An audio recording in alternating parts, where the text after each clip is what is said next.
As a relocation specialist real estate agent, one of the places that we see a lot of buyers moving from every year is Arizona. We see a lot of buyers that we work with moving from Arizona to Oregon. So if you are in that boat, if you are one of those buyers that's relocating from Arizona to Oregon, then you're going to want to listen until the very end. We have a handful of tips to share with you today.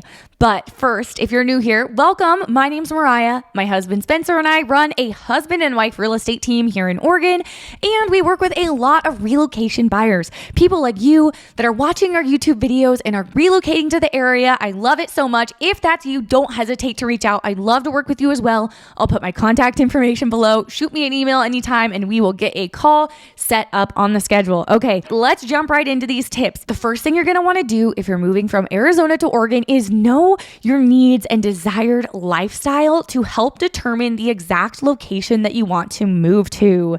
So basically what I mean by this is a lot of our buyers right now, actually, specifically, who are relocating to Oregon from other parts of the country are wanting to live in towns that are outside of a major city limits. They're outside of Salem, Eugene, Portland, whichever city it is that they're wanting to be closest to. They're wanting to live, 30 an hour, some of them even outside of those city limits. And the reason is because you can get so much more for your money the further out from the city. If you're going to go an hour from Salem, you're going to go to like Mill City up in the canyon, or you're going to go to Sweet Home way out there and, further out in the country, you are going to see home prices drop pretty drastically.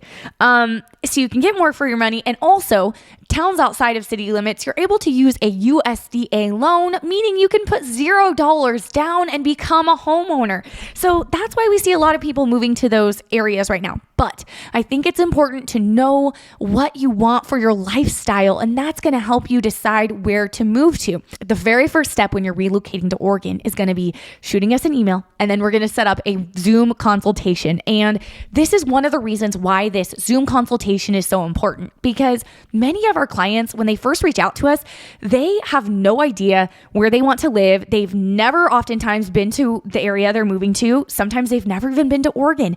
And so during this time, we're able to hear a little bit more about what it is that you're looking for, and also explain to you, a little bit about the different areas, and then help decide like what might be best for you. With that being said, there are a lot of really great like smaller, more rural style towns on the outskirts of Salem in pretty much every direction.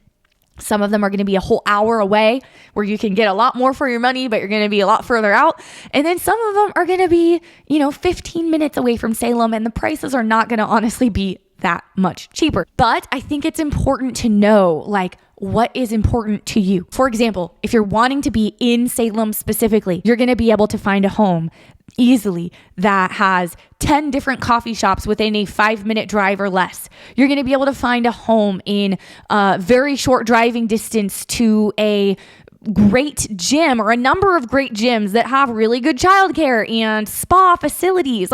Are those things important for your lifestyle? If you're wanting to live in one of these more rural towns that's a little bit further out, you can still have access to those things. It's just gonna be a further drive. You're gonna have as many options. You might have like a 24-hour fitness in your small town, but you're just gonna have less options, I guess is what I'm trying to say. So knowing what type of lifestyle is important to you, what things are important to you in a area that you live in, and then having that call with us, and we can just go over everything and get all your questions answered. Let's talk about the weather really quick. I was on a Zoom consultation the other day with a buyer who was moving here from out of state. This buyer had never been to Oregon, and they asked me, trying to decide where in Oregon should we live? They asked me, where at in Oregon is it sunny year round? Now, unfortunately, there's not going to be anywhere, at least, anywhere near the Willamette Valley area where we work, where it is sunny year round in Oregon. If there was, I'd probably live there. In July, Arizona's daytime temperatures are around 105 degrees, according to Google. If you live there, you might be like, that's off. Let me know in the comments. But this is according to Google. And Oregon's averages in July are around 81 degrees Fahrenheit. Oregon sees very little snowfall and an average of 144 sunny days per year, compared to Arizona's 299 sunny days a year. So that's something to be aware of, is if you're considering moving here, if you've never lived somewhere where it rains and you just can't live in the rain for a single day, then this might not be the best place for you, to be honest. Winter does get pretty long here in Oregon. Even, as for me, as someone who's lived here my entire life and it's all I've ever known is this weather. On the flip side, our summers are absolutely perfect. It's warm enough where you can still go swimming, but it's cool enough where you can go on a hike during the day. Tip number 3, schools are important for many of our relocation clients. We have a resource for you guys. It's not our resource, but it is a resource we can point you to. It is called schooldigger.com. If you're interested, you can check that resource out. Go to that website and find out what the school rating is in specific sides of town and specific neighborhoods you might be interested living in.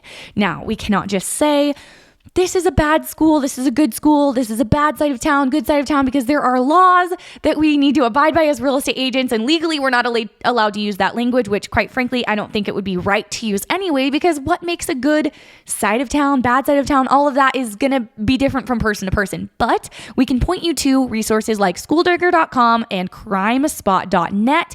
We can tell you the facts, which is this school's rating is good or is high, and this school's rating is low. This side of town has a high crime rating, low crime rating. So we can tell you the facts and check out those 2 resources if you're in the process of trying to figure out where exactly to land. The next thing to know is that Oregon has no sales tax. That's right. The price on the price tag is the price that you're going to pay. However, income tax in Oregon does tend to be higher than in Arizona. Talk to your CPA if you want more specific information on that. When compared to Oregon, Arizona's overall tax burden is lower. However, Oregon's median household income is higher overall, and the unemployment rate is substantially lower here in Oregon as well. According to salary.com, the cost of living in Phoenix, Arizona versus Portland, Oregon is 10.7% lower. One glaring reason when comparing properties in the 2 major cities is Portland's median home cost is 55% higher than Arizona's median home cost. But good news, outside of the Portland metro area, home prices drop a lot, like quite a bit. We are located, our brokerage office is in Portland. We live in Salem, which is about an hour from Portland, and we work in Salem, the Willamette Valley, and basically anywhere within an hour drive of Salem in any direction, which covers a lot of different areas. And there are so many towns. I mean, just take Salem alone. There's towns outside of Salem where you can get more for your money, like we talked about earlier, and you're going to see lower home prices than Salem. But Salem alone is going to be so much less expensive than in Portland. Now let's touch on cost of housing. Arizona's cost of an acre is $4,328. And the median cost of housing in Arizona is about $349,000 compared to Oregon, where the average cost of an acre is about $2,400 and the median home cost in Oregon is almost $480,000. There you have it. I hope that if you are somebody who is considering relocating from Arizona to Oregon, or if you're just curious, I hope that this answered some of your questions and pointed you in the right direction in certain areas. Again, if you are considering moving to the area, don't hesitate to reach out. We'd love to work with you. And also head over to our channel. We have an entire playlist sharing everything you need to know about relocating to Oregon, and we'll see you guys next week.